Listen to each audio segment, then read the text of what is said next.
शुरू करते हैं। सभी को नमो बुद्धाय, जय भीम। दोस्तों, आज बौद्ध पूर्णिमा के अवसर पर हमने ये इवेंट रखा है। पिछली बार भी मैंने रखा था, तो बहुत सारे लोगों ने पार्टिसिपेट किया था और मुझे भरोसा है कि आज भी पार्टिसिपेट करोगे आप लोग। इससे मेरे समाज के लोग एकता होगा और जुड़ेंगे सभी लोग। थोड़ा कैमरा का प्रॉब्लम है। सबसे पहले मैं आप सभी को बौद्ध पूर्णिमा के अवसर पर ढेर सारी शुभकामनाएं देता हूं और आप सभी को आज मैं इस इवेंट में दिल से स्वागत करता हूं, है ना दोस्तों। आज का इवेंट शुरू करने से पहले मैं आपको बता दूं कि तथागत बुद्ध जो थे, तथागत बुद्ध उनकी वंदना करते हैं हम लोग। सबसे पहले आप लोग मेरे साथ बस जुड़े रहिए, वंदना कीजिए और जहाँ पर आप लोग हो वहाँ पर हाथों को जोड़ लीजिए और हम लोग वंदना शुरू करते हैं। नमो तस्य भगवतो अरहतो सम्मा संबुद्धस्य। नमो तस्य भगवतो अरहतो सम्मा संबुद्धस्य। नमो तस्य भगवतो अरहतो सम्मा संबुद्धस्य। बुद्धं शरणं गच्छामि, धम्मं शरणं गच्छामि, संघं शरणं गच्छामि। द्वितीयंपि बुद्धं शरणं गच्छामि, द्वितीयंपि धम्मं शरणं गच्छामि, द्वितीयंपि संघं शरणं गच्छामि, तृतीयंपि बुद्धं शरणं गच्छामि, तृतीयं संघं शरणं गच्छामि। पाणातिपाता वेरमणि सिक्खापदं समादयामि। आदिन्नदाना वेरमणि सिक्खापदं समादयामि। कामेषु मिथ्याचारा वेरमणि सिक्खापदं समादयामि। मूसावादा वेरमणि सिक्खापदं समादयामि। सूरामेरवज्जा वेरमणि सिक्खापदं समादयामि। साधु साधु साधु। दोस्तों, हम लोगों ने पार्टिसिपेट किया और हम लोगों ने वंदना किया और यहाँ पर मेरे जितने भी दोस्त भाई नाम नोट करवाए हैं। सबसे पहले मैं आपको बता दूं कि बौद्ध पूर्णिमा के दिन आपको बता दें कि बौद्ध जो होते हैं, बौद्धों के लिए बहुत खास दिन है, क्योंकि इसी दिन तीन उसको घटनाएं समझिए या अच्छाई समझिए। जैसे कि बुद्ध पूर्णिमा के दिन ही तथागत बुद्ध जो थे उनका जन्म हुआ था और बुद्ध पूर्णिमा के दिन उनको ज्ञान की प्राप्ति हुई थी और बुद्ध पूर्णिमा के दिन ही उनका महापरिनिर्वाण हुआ था। तो दोस्तों, बुद्ध पूर्णिमा के अवसर पर हम इस इवेंट को आज रख रहे हैं और इसमें मेरे जो दोस्त पार्टिसिपेट किए हैं सबको एक एक करके मैं बुलाना चाहूँगा और आप लोग आइए, अपनी बातों को रखिए। तो सबसे पहले मैं मेरी दोस्त एडवोकेट मयूरी जी को बुलाना चाहूँगा और वो बुद्ध जी के बारे में कुछ अपने समाज के लोगों को जानकारी दे। तो एडवोकेट मयूरी जी आपका मोस्ट वेलकम है। आइए और थैंक यू सर। हाँ बिल्कुल, आवाज आ रही है? हाँ बिल्कुल बिल्कुल आ रही है। थैंक यू सर मुझे यहाँ इनवाइट करने के लिए। सभी को नमो बुद्धाय, जय भीम। संपूर्ण विश्व को मानव कल्याण का मार्ग दिखाने वाले, संपूर्ण विश्व को मानवता, प्रेम, मैत्री, करुणा सिखाने वाले तथागत गौतम बुद्ध, इनको सबसे पहले मैं 3 बार वंदन करती हूँ। नमो तस्सा भगवतो अरहतो सम्मा संबुद्धस्स। नमो तस्सा भगवतो अरहतो सम्मा संबुद्धस्स। नमो तस्सा भगवतो अरहतो सम्मा संबुद्धस्स। आज बुद्ध पूर्णिमा के अवसर पर ये इवेंट रखा है। मैं गौतम सर को सबसे पहले धन्यवाद देती हूँ जो उन्होंने मुझे यहाँ इनवाइट किया और मुझे बोलने का मौका दिया। उसके बाद मैं आप सभी को बुद्ध पूर्णिमा के अवसर पर ढेर सारी मंगल कामनाएं देती हूँ। दोस्तों, बुद्ध पूर्णिमा बुद्धिज्म में बहुत ही स्पेशल दिन है। इसी के दिन सिद्धार्थ का जन्म हुआ था और इसी वैशाख पूर्णिमा के दिन सिद्धार्थ को ज्ञान प्राप्ति हुई थी और वो सिद्धार्थ से बुद्ध बने थे। और इसी वैशाख पूर्णिमा के दिन सिद्धार्थ को कुशीनारा में महापरिनिर्वाण की प्राप्ति हुई थी। इसीलिए ये दिन बहुत ही खास बुद्धिज्म में माना जाता है। दोस्तों, तथागत गौतम बुद्ध के जीवन के बारे में ये जो 3 घटनाएं वैशाख पूर्णिमा को घटित हुई थी, ये तो कॉमन है ही, लेकिन इसके अलावा एक और चीज उनके जीवन में कॉमन है। वो ये है कि सिद्धार्थ एक राजकुमार थे, राजा के बेटे थे, फिर भी उनका जन्म राजमहल में नहीं हुआ था, बल्कि खुले आसमान के नीचे, शाल वृक्ष के नीचे लुम्बिनी वन में उनका जन्म हुआ था। और उन्हें ज्ञान की प्राप्ति भी खुले आसमान के नीचे, पीपल वृक्ष के नीचे हुआ था। और उनका महापरिनिर्वाण भी खुले आसमान के नीचे कुशीनारा नगरी में हुआ था। इससे ये बात साबित होती है दोस्तों कि सिद्धार्थ भी हमारे जैसे एक साधारण मनुष्य थे, उनका जन्म कोई चमत्कार नहीं था। दोस्तों, आज हम देखते हैं कि बुद्ध के बारे में बहुत सी अंधश्रद्धाएं फैली हुई है। हम उन चीजों पे फोकस करते हैं। सबसे पहले मैं इस बारे में बताना चाहूंगी कि हमें स्कूल टाइम से एक कहानी बताई जाती है।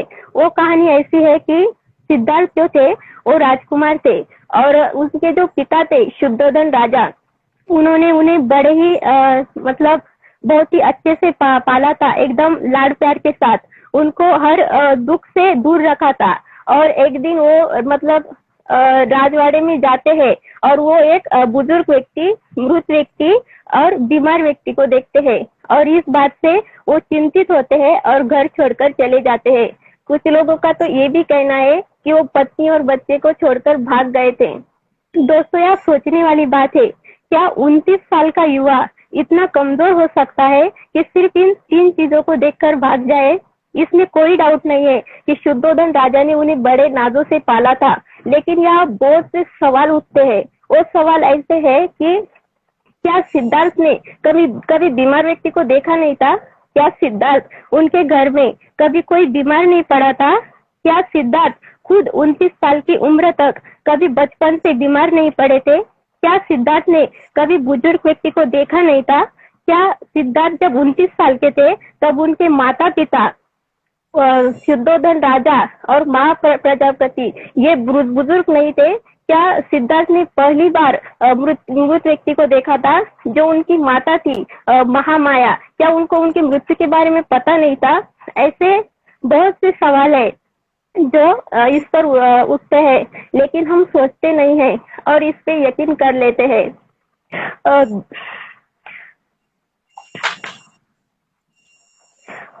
फिर भी हमें ये कहानी बार बार बताई जाती है, जबकि डॉक्टर बाबा साहेब अम्बेडकर अपने बुद्धा एंड इस धम्मा इस ग्रंथ में उनका घर छोड़ने का कारण बता चुके हैं।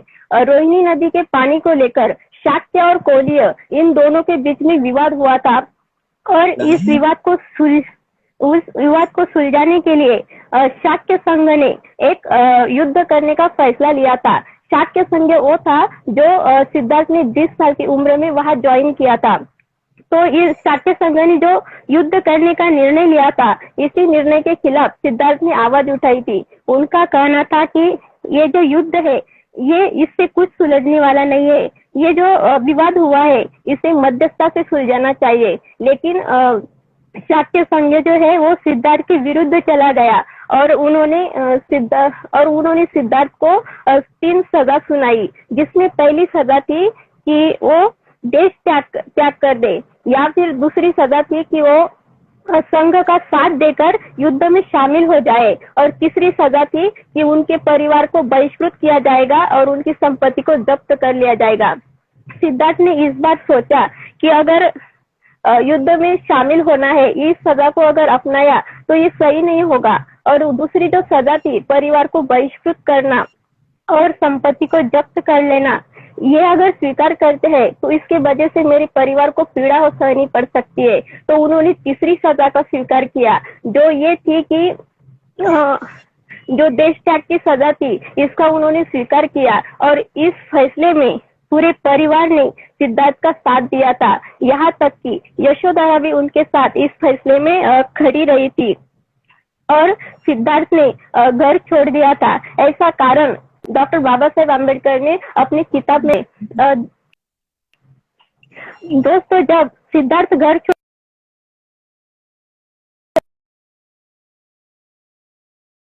किसी व्यक्ति ने बताया कि जो विवाद हुआ था कोली और शाक्य के बीच, वो विवाद अब मिट चुका है। अब सिद्धार्थ को सजा सहने की जरूरत नहीं है, वो अपने घर लौट सकते हैं। तब सिद्धार्थ ने सोचा कि सिर्फ एक लड़ाई मिटी है, लेकिन दुनिया में ऐसी बहुत सी लड़ाइयां हैं जो अभी तक खत्म नहीं हुई है। पूरी मानव जाति परेशान है, सब अज्ञान, गुलामी, विषमता और भेदभाव में फंसे हुए हैं। मुझे इनके कल्याण का कुछ मार्ग खोजना चाहिए। जब तक मैं सच तक पहुंच नहीं जाता, जब तक मैं मानव कल्याण के लिए कुछ मार्ग खोज नहीं लेता, तब तक मैं घर नहीं लौटूंगा। ऐसा प्रण सिद्धार्थ ने लिया था, और इस तरह से मानव कल्याण के हित के लिए सिद्धार्थ ने अपनी पहली लड़ाई लड़ी थी। दोस्तों, यहाँ पर हमें एक और कहानी बताई जाती है कि जब सिद्धार्थ को ज्ञान की प्राप्ति हुई थी, तब वो नदी में एक खीर का पात्र रखते हैं। खीर का जो बर्तन होता है वो नदी में रख देते हैं, और वो कहते हैं कि अगर मुझे ज्ञान की प्राप्ति हुई है तो ये जो पात्र है वो प्रवाह के विपरीत दिशा में बहेगा, और वो बहने लग जाता है। और इस कहानी पे हम भरोसा भी कर लेते हैं। जबकि सिद्धार्थ कर्मकांड, देवी चमत्कार, इन सारी बातों का विरोध करते हैं। जब उन्होंने खुद कहा था कि मैं कोई चमत्कार नहीं करता, तो हम इस चमत्कार को क्यों मान लेते हैं? हमें सोचना चाहिए। ये जो वर्णन है, ये नदी का जो वर्णन है, जो पात्र विपरीत दिशा में बहा था, ये जो वर्णन है वो लेखक ने काव्य के माध्यम से लिखा है, जो अलंकारिक था और उसका अर्थ अलग था। जब तथागत का जन्म हुआ था, तब भारत में वर्ण व्यवस्था मौजूद थी, और जो विचारधारा चल रही थी वो तथागत बचपन से देखते आ रहे थे। भेदभाव, अन्याय, विषमता, इस पर खड़ी विषमता की जो वर्ण व्यवस्था की इमारत थी, वो तथागत देखते आ रहे थे, और वो समझ गए थे कि ये जो है, ये वर्ण व्यवस्था की जो व्यवस्था है, उसकी वजह से प्रजा दुखी है। इस वजह से वो चिंतित होते थे। उनकी जो तर्क शुद्ध विचार थे, वैज्ञानिक दृष्टिकोण था, ये बचपन से ही डेवलप हुआ था।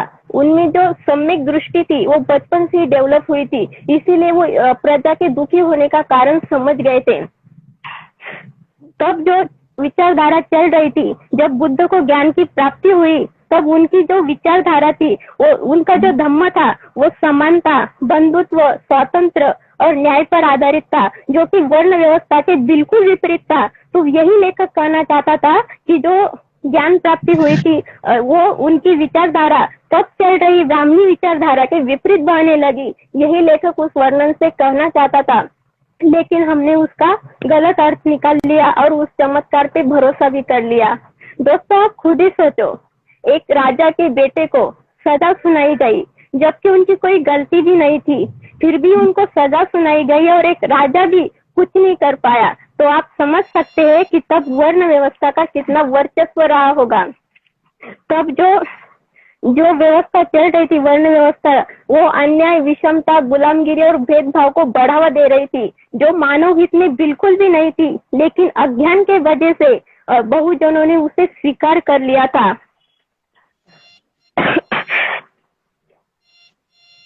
दोस्तों, हम जब भी तथागत गौतम बुद्ध को पढ़ते हैं तो हमें इस बात का ख्याल रखना चाहिए कि जो हम पढ़ रहे हैं, क्या ये बातें उनकी शिक्षा से मैच करती है या नहीं। अगर नहीं करती तो हमें ये समझ जाना चाहिए कि ये बुद्ध का नहीं है।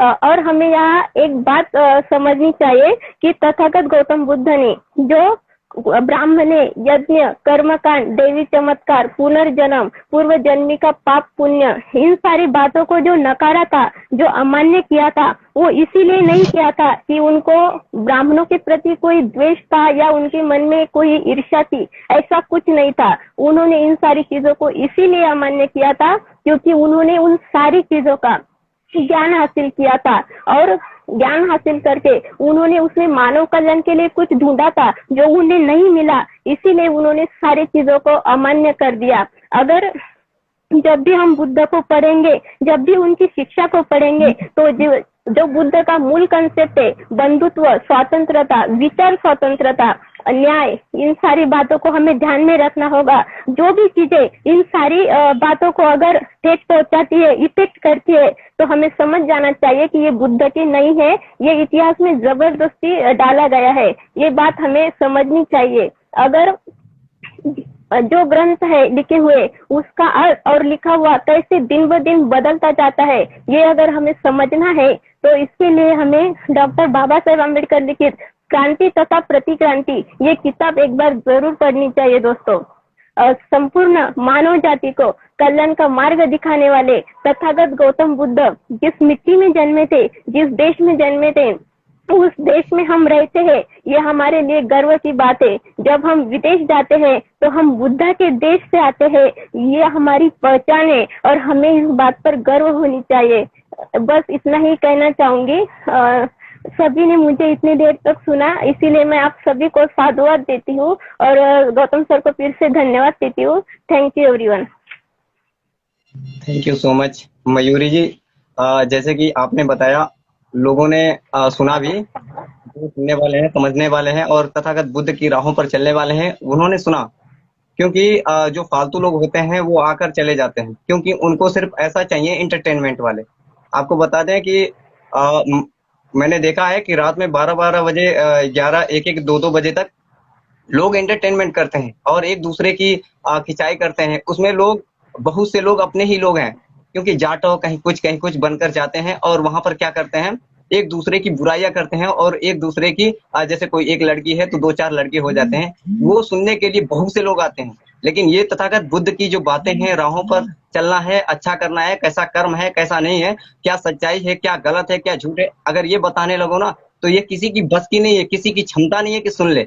ये भागने लगते हैं। आप खुद देखिए जी। हाँ, जब मैंने स्टार्ट किया तो बहुत से लोग आए, लगभग 30-35-45 लोग तक हो गए, और जब आपने सुनाना शुरू किया तो सब लोग गायब हो गए। क्योंकि ऐसा इससे साबित होता है कि हमारे समाज में लोग अच्छाई नहीं सुनना चाहते हैं, उनको सिर्फ बुराइयां चाहिए, गंदी चीजें, समझ रही हैं। और आपको यहाँ पर मैं एक बात कहना चाहूंगी, करना चाहूंगी। जो आपने कहा है समाज के बारे में कि समाज को बदलना है, इसके लिए हमें परिवार से शुरुआत करनी चाहिए। इसी पर मैं गौतम बुद्ध के बारे में भी एक उदाहरण देना चाहती हूँ। जब बुद्ध ने घर छोड़ा था तब पूरा परिवार उनके साथ खड़ा था, और जब 7 साल बाद सिद्धार्थ बुद्ध बनकर लौटे तो उनके जो एकलौते बेटे थे राहुल, उन्होंने उनको भी संघ में शामिल कर लिया था। तो हम देख सकते हैं कि मानव कल्याण के लिए जब उन्होंने घर छोड़ा था तो उनका पूरा परिवार जानता था कि उनके बेटे के साथ अन्याय हुआ है, उन्हें ऐसी गलती की सजा दी गई है जो उन्होंने की ही नहीं। ये सब उनकी पत्नी भी जानती थी, यशोधरा, इसीलिए सब उनके साथ खड़े थे। तो जब सिद्धार्थ 7 साल बाद लौट कर आए तो उन्होंने अपने एकलौते बेटे राहुल को भी शामिल कर लिया। तो हम देख सकते हैं कि कैसे एक पूरे परिवार ने मिलकर अन्याय के खिलाफ लड़ाई लड़ी थी और कैसे मानव कल्याण के लिए, मानव के कल्याण के हित के लिए नया मार्ग जो सिद्धार्थ ने खोजा था, उसके लिए कैसे एक पूरे परिवार ने त्याग कर दिया था। जैसे कि शुद्धोधन और महाप्रजापति, इन्होंने अपना एकलौता बेटा त्याग दिया था। यशोधरा ने अपना पति और 7 साल का बच्चा त्याग दिया था। और सिद्धार्थ ने ऐशो आराम की जिंदगी और अपने माता पिता, अपने पति पत्नी को भी त्याग दिया था।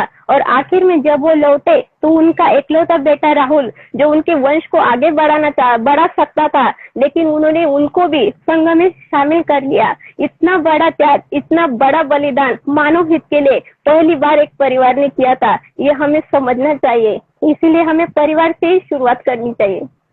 जी बिल्कुल बिल्कुल। आपको बता दें कि यहाँ पर जितने भी लोग हैं, हमने इसलिए इवेंट रखा ताकि हमारे समाज के लोग सुने और कुछ समझें और लोगों को बताएं और बोलना सीखें। अपने समाज में ऐसा कमियां है ना कि उनको बोलने का हिम्मत नहीं है किसी के सामने, सिर्फ आपस में एक दूसरे का बुराई करना चाहते हैं। कोई जाटो बनता है तो कोई कुछ बनता है, मतलब कोई वाल्मीकि बनता है, एक दूसरे को नीचा दिखाना चाहते हैं। ऐसा नहीं कि मनुष्य बने। आप जी तो सोच बिल्कुल। सकते हो, आप सभी बुद्ध जो थे उस समय, हमारे बाबा साहब इतने महान होकर सिर्फ बौद्ध धर्म क्यों अपनाए, कभी किसी ने सोचा है? और बौद्ध धर्म अपनाने का मतलब ये हुआ कि आपको बता दें कि रियलिटी क्या है, कि देखिए बौद्ध धर्म में एकदम सच्चाई है।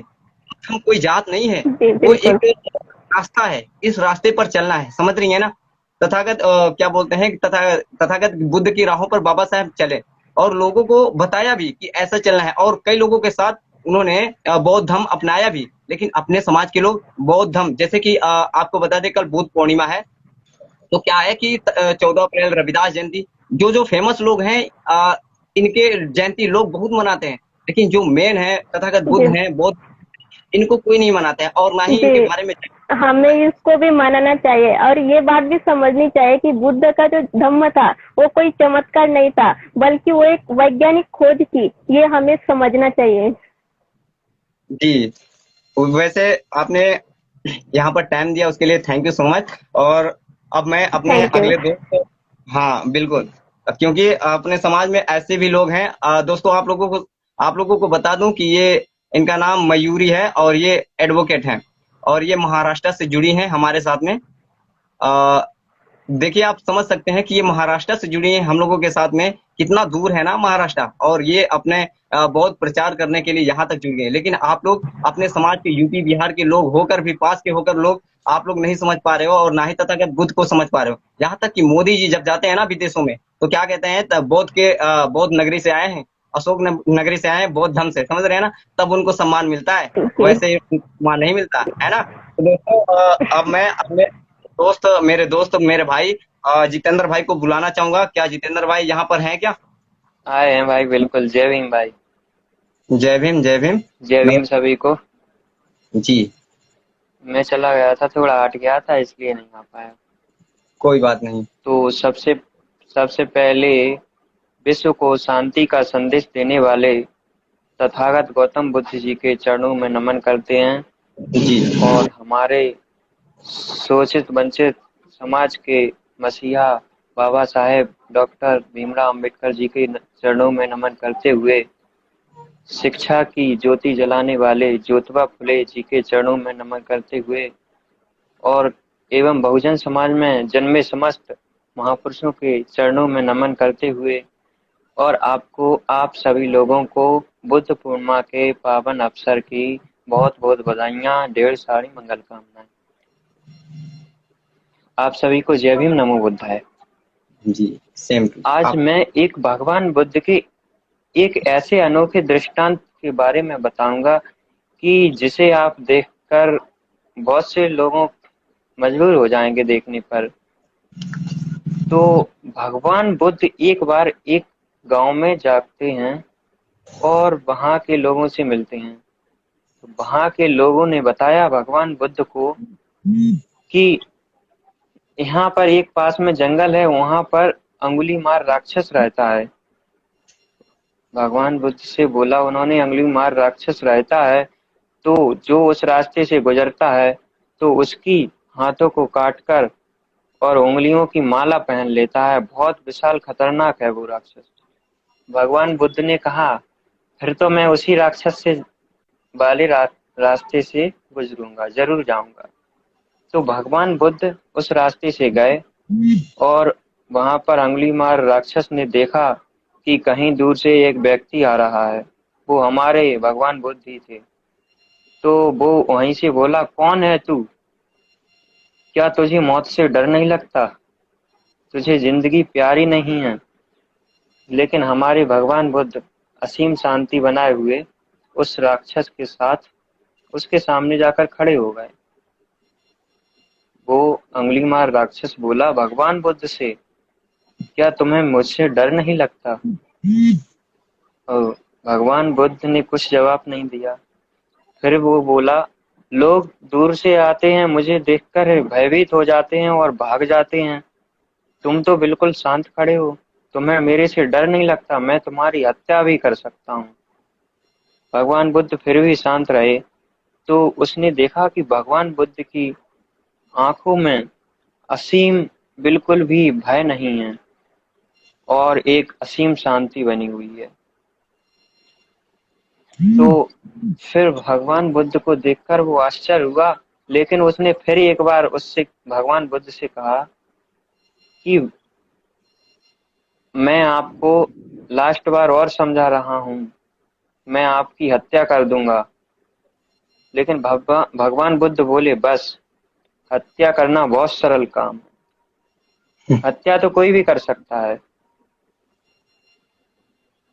क्या तुम इस वृक्ष की डाल को काट सकते हो?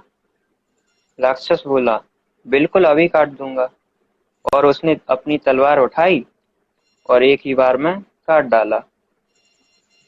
तो भगवान बुद्ध ने कहा, डाल काटना तो बहुत आसान था, क्या तुम इस डाल को जोड़ सकते हो? वो राक्षस बोला, उसे नई बात नजर आई। बोला, ये कैसे हो सकता है? बहुत आश्चर्य नहीं लगा उसको। बोला, भगवान बुद्ध, आप कैसी बात कर रहे हो? ये कैसे हो सकता है? क्या कोई कटी हुई डाल को जोड़ सकता है? तो भगवान बुद्ध बोले कि आपने डाल काट दी तो इसमें आपकी कौन सी बहादुरी हुई? आप ताकतवर थोड़ी ना हो। ताकतवर तो वो है जो इस डाल को जोड़कर दिखाए। अगर आप इस डाल को जोड़ते हैं तो भगवान बुद्ध की तरफ वो आश्चर्य करने लगा और सोचने लगा।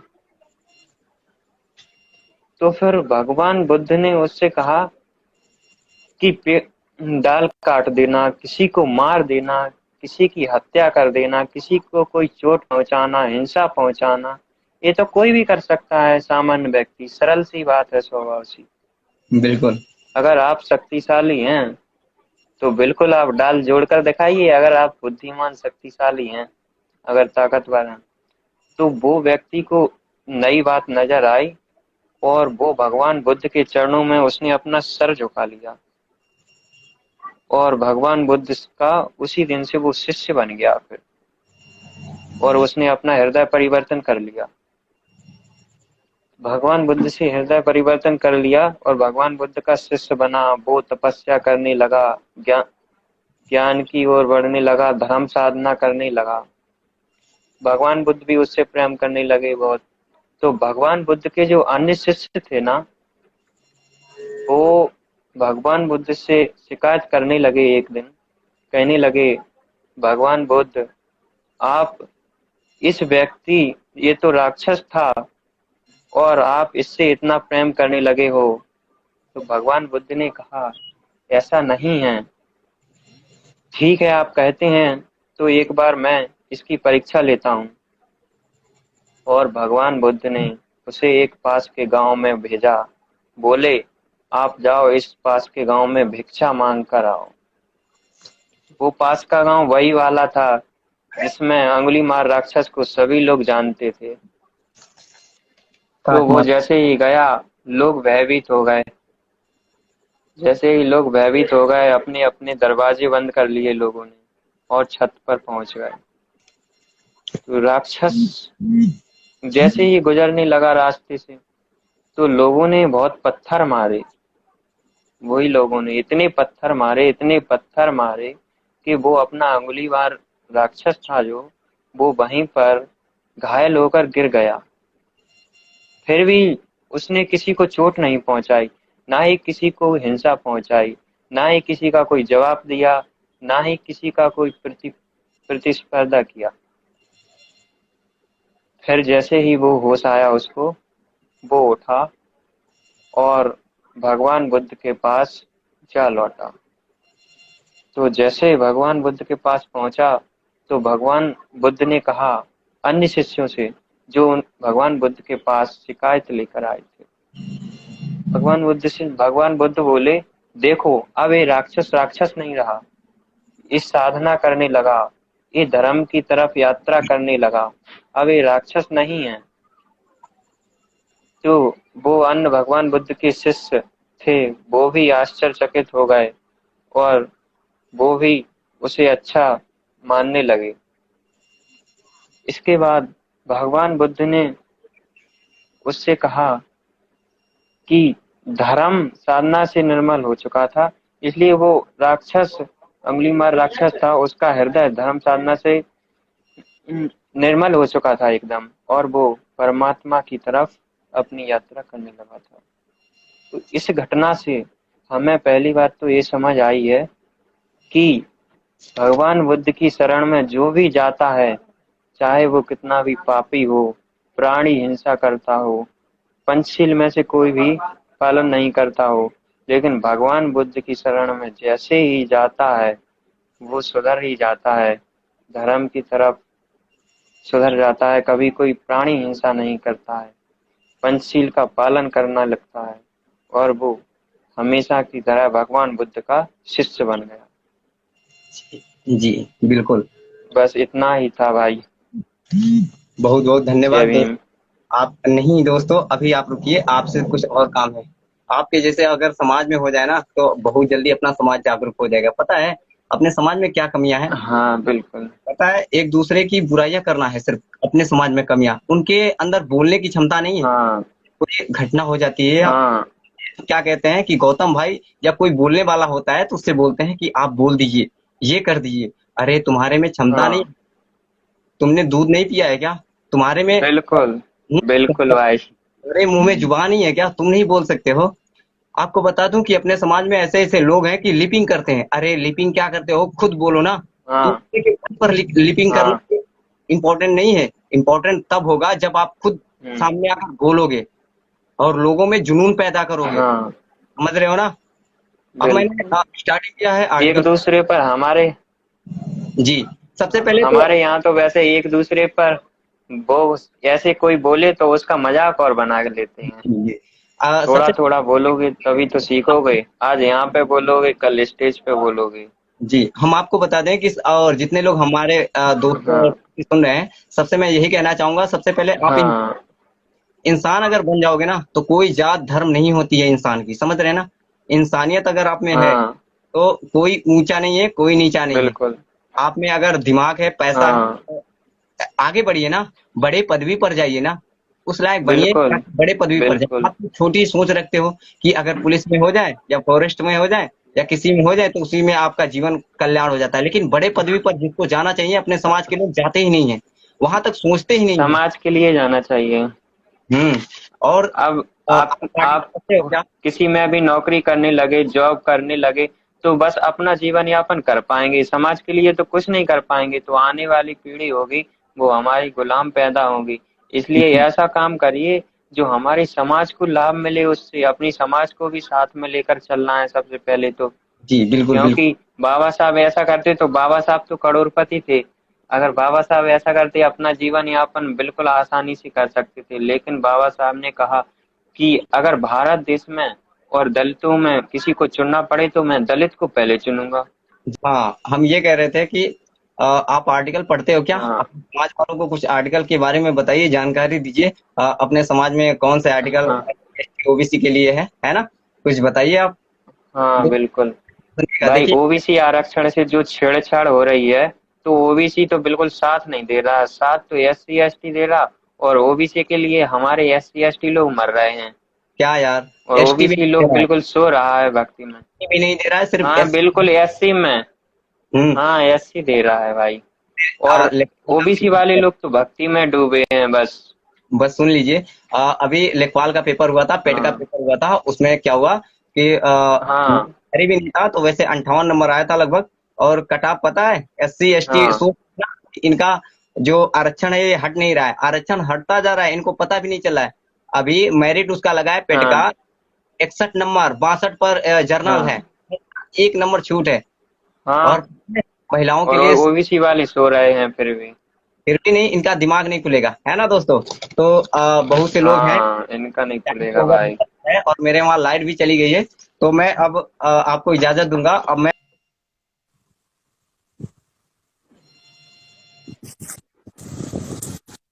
जी, आपका मोस्ट वेलकम है। आइए, और तथागत बुद्ध के बारे में या अपने संविधान के बारे में, या जो मैंने आप लोगों को पॉइंट दिया था उससे आप रिलेटेड कोई भी बात आप कह सकते हो यहाँ पर, नो प्रॉब्लम, है ना। और अपने समाज वालों को कुछ बताइए, जानकारी दीजिए, है ना, क्योंकि अपना समाज अभी भी बहुत पीछे है। इनको आगे ले जाना है तो बोलना सीखना पड़ेगा। जो बोल लेगा वही आगे जाएगा, और जो नहीं बोल पाएगा, हमेशा हमेशा याद रखिएगा, वो हमेशा दबा जाएगा, है ना। उसको हमेशा कुचल दिया जाएगा। जो नहीं बोल पाएगा वो कभी भी सक्सेस नहीं होगा, ये मेरा दावा है। और मैं यहाँ पर आज खुल के कह रहा हूँ कि जिसके अंदर जुनून नहीं है बोलने का, हिम्मत नहीं है, जिसके अंदर पागलपन नहीं है बोलने का, वो कुछ नहीं कर पाएगा। अपने समाज में वो कलंक है ना। मेरा मकसद यही है वीडियो बनाने का, कि जो आए यहाँ पर बोलना सीखे। और मैं स्टार्टिंग से वीडियो बनाता हूँ। मैं पहले बीगो में था, बीगो में वीडियो बनाता था, तो वहां पर भी मैं सबसे यही बोलता था। तो अपने समाज के लोग बहुत से बोलने लगे हैं, और बहुत से अभी भी ऐसे लोग हैं जो बोलना ही नहीं जानते हैं। बोलना तो जानते हैं, सिर्फ एक दूसरे को गालियां देना जानते हैं और एक दूसरे से लड़ना जानते हैं आपस में। लेकिन ये है कि सामने वाले से कैसे बात करना है और समाज में कैसे बात करना है, ये नहीं जानते हैं। हाँ, तो जितेंद्र बोध जी, क्या नाम है, सुमित सुमित जी, जी बोलिए। सभी भाइयों को जय भीम, नमो बुद्धाय। मैं आप सभी नमो। भाइयों को सबसे पहले बुद्ध पूर्णिमा की हार्दिक शुभकामनाएं देता हूं और बहुत बहुत धन्यवाद करता हूं गौतम जी को कि इस इवेंट में जुड़ने का मौका दिया। Thank you sir. और मैं मैं भगवान बुद्ध के बारे में आप लोगों को बताऊंगा, और जी अब ज़्यादा समय न लेते हुए भगवान बुद्ध जी के बारे में बताऊंगा। भगवान बुद्ध भगवान बुद्ध एक राजकुमार थे जो बाद में सिर्फ सिद्धि प्राप्त करके संत बने। भगवान बुद्ध जी का जन्म 563 ईस्वी पूर्व में लुम्बिनी नामक स्थान पे हुआ, नेपाल के लुम्बिनी नामक स्थान पे हुआ। उनके पिता का नाम सुशोधन और माता का नाम महामाया था। भगवान बुद्ध धर्म धर्म के संस्थापक और महान सुधारक थे। इनका वास्तविक नाम सिद्धार्थ था। आगे अगर भगवान बुद्ध ने मुख्य उपदेश यह दिया था कि अगर मनुष्य को जीवन में खुशियां प्राप्त करना है तो उसे भूतकाल में न उलझना चाहिए, न ही भविष्य की चिंता करनी चाहिए। मनुष्य केवल अपने वर्तमान पर ही ध्यान देना चाहिए। मनुष्य के जीवन में क्रोध की सजा नहीं मिलती, बल्कि मनुष्य को अपने जीवन का क्रोध की सजा मिल जाती है। भगवान बुद्ध ने अपना उपदेश सारनाथ में दिया और बौद्ध धर्म की स्थापना की। भगवान बुद्ध जी ने संसार को यह उपदेश दिया कि मनुष्य सत्य के मार्ग पर चलकर दो ही गलतियां कर सकता है। पहला, मनुष्य अगर सत्य के रास्ते चलकर उसे पूरा ही ना करे, और दूसरा, शुरुआत ही ना करे। भगवान बुद्ध जी प्राणी जगत के आर्य में यह सत्य बताया कि इस संसार में कोई भी प्राणी ऐसा नहीं है जिसे दुख ना हो। भगवान बुद्ध जी ने वैशाख पूर्णिमा के दिन बोधि वृक्ष के नीचे ज्ञान प्राप्ति हुई।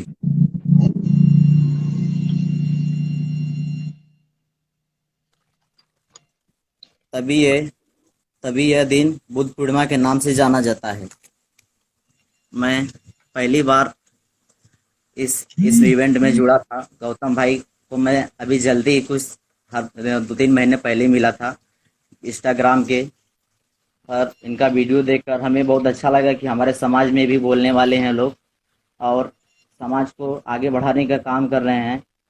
इस अभी देखा जाता है कि हमारे समाज में लोग बोलते कम हैं और दूसरे के अपने लोगों की ज़्यादा दुआ करते हैं, ज़्यादा शिकायत करते हैं, अपने लोगों को नीचे नीचे गिराने का ज़्यादा काम करते हैं। मैं जी। ज़्यादा कुछ नहीं तो इतना ही बोलना चाहूँगा। गौतम जी, आप आपसे मिलकर बहुत बहुत बड़ी खुशी हुई। जय भीम, नमो मुझे भी बुद्धाय। लगा कि आपको बोल लेते हो। देखिए, हर व्यक्ति बोल लेता है यार, सिर्फ उस पर डिपेंड नहीं होता। जैसे कि एक मान लीजिए कि आपने देखा होगा कि इतिहास आपने पढ़ा होगा कि हुमायूं के बारे में पढ़ा होगा, बाबर के बारे में पढ़ा होगा, अकबर के बारे में पढ़ा होगा।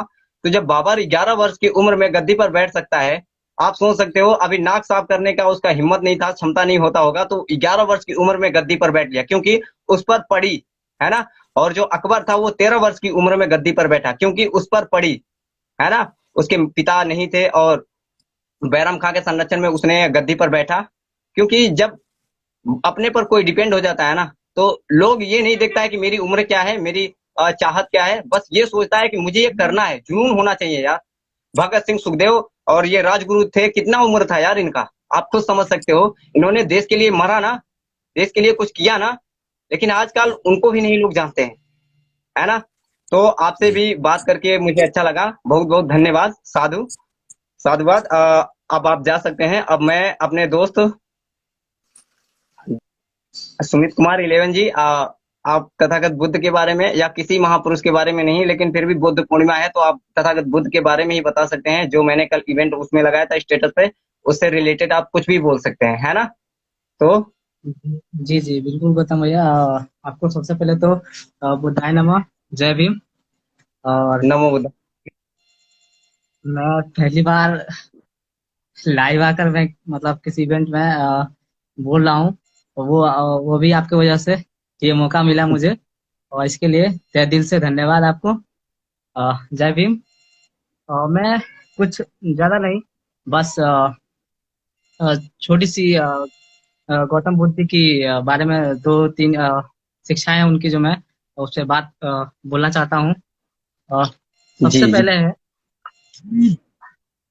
वो कल आपसे भी बात हुई थी, वो थोड़ा सा मैंने उसके बारे में प्रिपेयर किया है। अ, गौतम बुद्ध जी की जो शिक्षाएं थी, एक हियान और महायान, ठीक है। महायान शिक्षाओं के बुद्ध बताते हैं कि जो महायान शिक्षा है वो कष्टों से छुटकारा पाने के लिए व्यक्ति के स्वयं ही प्रयास करना होगा।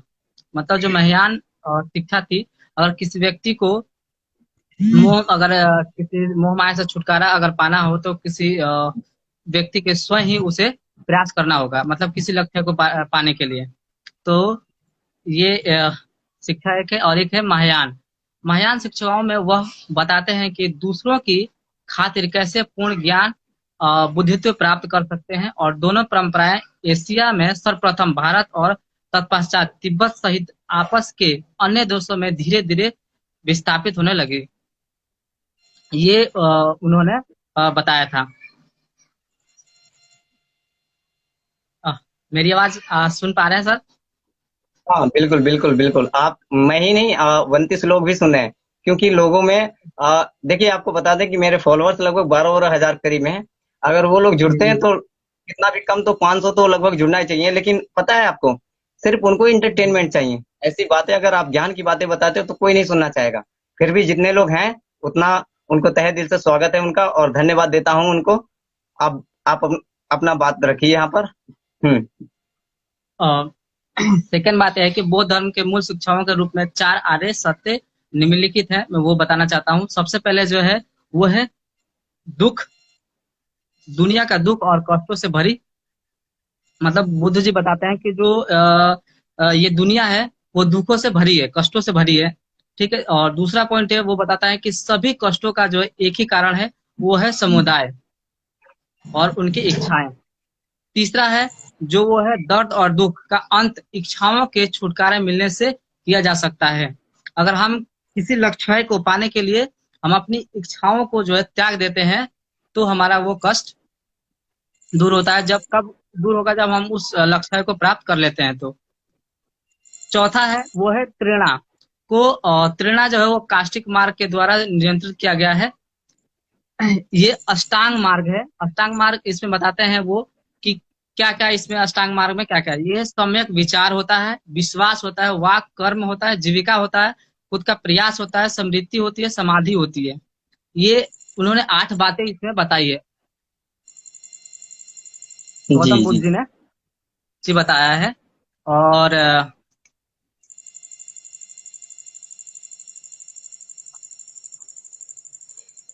कोई नहीं, नर्वस मत होइए, आप बोलते रहिए, कोई बात नहीं। होता है, थोड़ा नर्वस फील होता है, सामने पहली बार अगर आओ कोई चीज करो तो आप बेहिचक बोलिए, क्योंकि अपने समाज के लोग हैं। क्योंकि अगर आप बोलते हो तो अगला जो व्यक्ति होगा उसको भी उत्साह मिलेगी, क्योंकि उसे भी लगेगा कि हाँ मैं भी बोल सकता हूँ, अगली टर्न में वो भी बोलने की कोशिश करेगा, है ना। जी जी जी जी बिल्कुल। अ, अब मैं थोड़ा संविधान के बारे में बताता हूँ। जैसे संविधान के बारे में मैंने आपसे कल डिस्कस भी किया था कि संविधान के बारे में बताऊंगा। गौतम बुद्ध जी की बातें जो है मैंने जितनी जानी और मैंने आपको सबको बताया। और संविधान के बारे में कुछ जानकारी मैंने इकट्ठा किया है, वो आपको आपके बीच में बताना चाहता हूँ। संविधान जी सभा के जो है, जी जी, संविधान सभा के सदस्य, ये इसके बारे में टॉपिक में मैं बताना चाहता हूँ कुछ कि संविधान सभा के जो है 284 सदस्यों में 24 जनवरी 1950 को दस्तावेजों पर हस्ताक्षर किए, जिसमें 15 महिलाएं भी शामिल थी। ये सबसे बड़ी गर्व की बात है, वो बाबा साहब की देन थी। जो उस समय जब ये स्थापित हुआ, ये हमारी जो संविधान लिखी गई, उसमें महिलाएं भी शामिल हो गई थी। ये सबसे बड़ी बात ये है कि महिलाओं जी को जो कभी सम्मान नहीं मिलता था, उनको जो है बराबरी का दर्जा नहीं होता था, पुरुषों के सामने वो खड़ी नहीं हो सकती थी। हैं? तो वो उस टाइम उन्होंने शामिल किया गया था, वो श्री बाबा साहब का देन था। इसके पश्चात 26 जनवरी को भारत का संविधान अस्तित्व में जो है आया। इसमें परिवर्तन में 2 वर्ष 11 महीने और 18 दिन का समय लगा था इसको पूरा बनाने में। और संविधान सभी नागरिकों को जाति, रंग, नस्ल, लिंग, धर्म या भाषा के आधार पर कोई भी भेदभाव के हम्म। बिना सबको जो है बराबर का दर्जा दिया जाता है। जी जी ये जी हमें संविधान देता है। जी। संविधान के आपने, वजह से जी जी जी जी जी, बोलिए। जी, बोलिए, आप बोलिए। संविधान मैं ये कहता सर कि संविधान की वजह से ही आज जितने भी बहुजन समाज के लोग हैं, वो अच्छे जो जी है कपड़े या अच्छे शिक्षा, है ना, अच्छे खाना, अच्छा स्वास्थ्य, अच्छा हॉस्पिटल में जाते हैं। वो सिर्फ बाबा साहब का देन है, जो आज हम ये सब हम कर पाते हैं। क्योंकि हमें एक समय था जो स्कूल भी हमें नहीं जाने देते थे लोग, जो मानसिक तौर पे जो जिसे हम बोल सकते हैं कि विकलांग थे, जिनके दिमाग में गोबर भरा था, जो हम लोगों को जो है शिक्षा नहीं देने देते थे। और एक और सर आपसे बात करना चाहता हूँ, शेयर करना चाहता हूँ कि ये ज्यादातर हमें अभी समाज में ज्यादा सुनने में अभी फिलहाल आ रहा है कि आए दिन ही न्यूज पे, यूट्यूब पे ही हम सोशल मीडिया पे देखते रहता हूँ मैं भी कि मंदिर में जाने से दलितों को मारा, वहां पे मंदिर में वहां पे जाने से उसको रोका। तो सर हमें ये मैं कहना चाहता हूँ अपने समाज के लोगों से, मंदिर में ही क्यों जाना, क्यों हमें वहां पे जाना है जहाँ पे हमें वर्षों से बाबा साहब ने भी ये सब देखा। फिर उन्होंने मना भी किया कि हमें ऐसे जगहों पे नहीं जाना है जहाँ हमारा इज्जत सम्मान ना होता हो, वहां पे हमें नहीं जाना चाहिए। फिर भी हम लोग मूर्ख बने हुए वहां पे चले जाते हैं। जी, बिल्कुल और फिर बिल्कुल। क्या होगा कि अगर ताल में एक मछली सड़ जाती है तो पूरा ताल गंदा हो जाता है, पता है। जी जी अपने जी सर समाज में भी बिल्कुल। गद्दार लोग हैं, अपने समाज में भी कुछ गद्दार लोग हैं जो कि बाबा साहब को नहीं पढ़े हैं। बाबा साहब को अगर पढ़ लेते हैं या जान लेते हैं उनके बारे में तो वो मंदिर पर जाते ही नहीं। क्योंकि ना वो गटर के, जो गटर होता है ना, उसके अब क्या बताएं जी हम। कुछ कहना अशुभ, मतलब गलत शब्द निकालना नहीं चाहता हूँ, छोड़िए, जाने दीजिए। आप बताइए। जी जी सर। जो है वो लोग, आप समझ सकते हैं। जी सर। और हम्म। आपको फिर से एक बार तहे दिल से धन्यवाद कि आप ऐसे हमारे जो सोशल मीडिया पर आकर के समाज को जोड़ने का काम करते हैं, आगे बढ़ाने का काम करते हैं। और थैंक यू। इसके लिए दिल को धन्यवाद, बहुत बहुत धन्यवाद। जी। जय बोल, जय भीम, जय बोल। नमो बुद्धाय, जय। अमित गौतम है क्या? गौतम जी, आपका नाम लिखा गया है अमित गौतम जी। शायद अगर अमित गौतम जी आप नहीं हो तो अप्लाई कीजिए।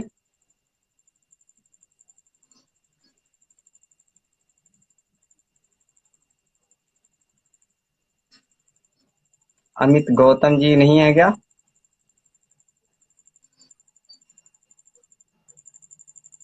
सुमित कुमार जी हैं क्या? लगता है कि भाई लोग सुमित कुमार जी हैं क्या? सुमित कुमार 11 में ही था सर। नहीं, दो लोग हैं, एक सुमित कुमार 11 है और एक सुमित कुमार जी हैं। अजय अम्बेडकर जी आप आइए। अजय अम्बेडकर जी हैं क्या? लगता है अजय अम्बेडकर जी चले गए गुस्सा होकर।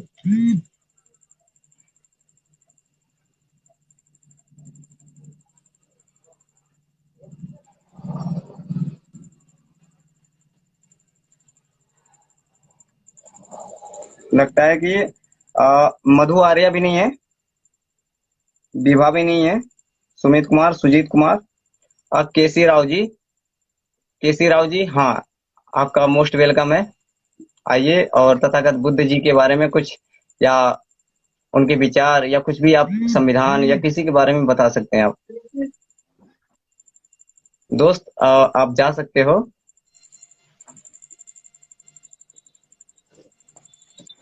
जय भीम। जी जय भीम, नमो गौतम भैया बुद्धाय। आवाज हाँ जी, बिल्कुल बिल्कुल आपकी आवाज आ रही है। जितने भी लाइव आप लोग लाइव पे जुड़े हो सभी को क्रांतिकारी जय भीम नमो बुद्धाय। जी और बहुत बहुत धन्यवाद गौतम भाई जो बुद्ध पूर्णिमा के एक दिन पहले आप ये इवेंट रखा और तहे दिल से आपका इस चीज के लिए धन्यवाद है। और ज्यादा टाइम नहीं दूंगा मैं क्योंकि हमको भी कहीं जाना है, एक शादी में से आया हूं, दूसरे शादी में जाना भी है।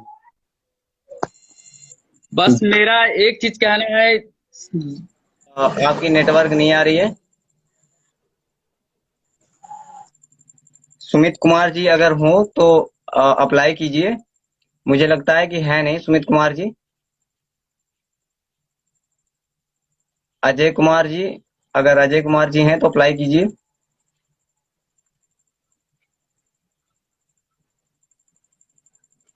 मुझे लगता है कि अब इवेंट को समाप्त करना चाहिए क्योंकि अब कोई है नहीं। मेरा जिन्होंने नाम दिया था आज वही लोग गायब हैं। बट कोई बात नहीं, अब जो मुझसे बातें करना चाहता है तथागत बुद्ध के बारे में बताना चाहता है वो बोल सकता है। कमेंट करिए जिसको बोलना है। जय भीम भैया। जय भीम, जय भीम, नमो बुद्धाय। आपका बहुत बड़ा फैन हूँ हम। जी ये जान लो कि आप आज पहली बार बात हो रही, आप वीवो पे थे तब भी हमने आपको इतना बड़ा फैन थे कि हर वीडियो पे कमेंट करते थे और हर वीडियो आपका देखते थे। जी, आवाज आ रही है सर? हाँ बिल्कुल बिल्कुल। हम जान लो कि इतना बड़ा फैन है कि आपसे बात करने के लिए हम कब से लाइन में लगे हैं।